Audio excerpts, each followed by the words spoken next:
ডিসেম্বরের মধ্যেই জাতীয় নির্বাচন দ্রুত সংস্কারের তাগিদ দিলেন প্রধান উপদেষ্টা ডক্টর মোহাম্মদ ইউনূস।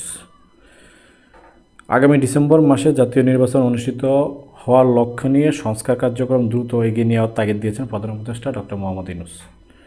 জাতীয় ঐকমত্য কমিশনের চেয়ারম্যান অধ্যাপক মোহাম্মদ ইউনূস আজ শনিবার বিকেলে প্রধান উপদেষ্টার সরকারি বাসভবন যমুনায় জাতীয় ঐকমত্য কমিশনের সহসভাপতি অধ্যাপক আলী রিয়াজ এবং সদস্য বদিউল আলম মজুমদারের সঙ্গে এক গুরুত্বপূর্ণ বৈঠকে তিনি এই নির্দেশনা দেন।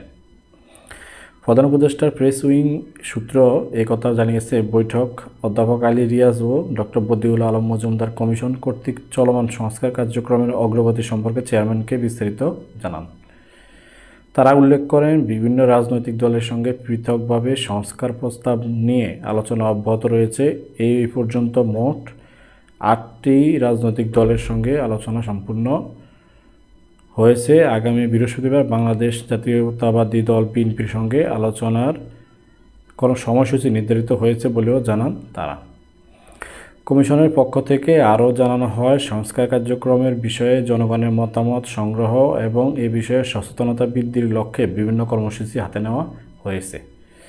বৈঠকের শেষ পর্যায়ে কমিশনের সভাপতি অধ্যাপক মোহাম্মদ ইউনূস রাজনৈতিক দলগুলোর সঙ্গে আলোচনা এবং সামগ্রিক সংস্কার প্রক্রিয়াকে দ্রুততার সঙ্গে এগিয়ে নিয়ে যাওয়ার কথা বলেন।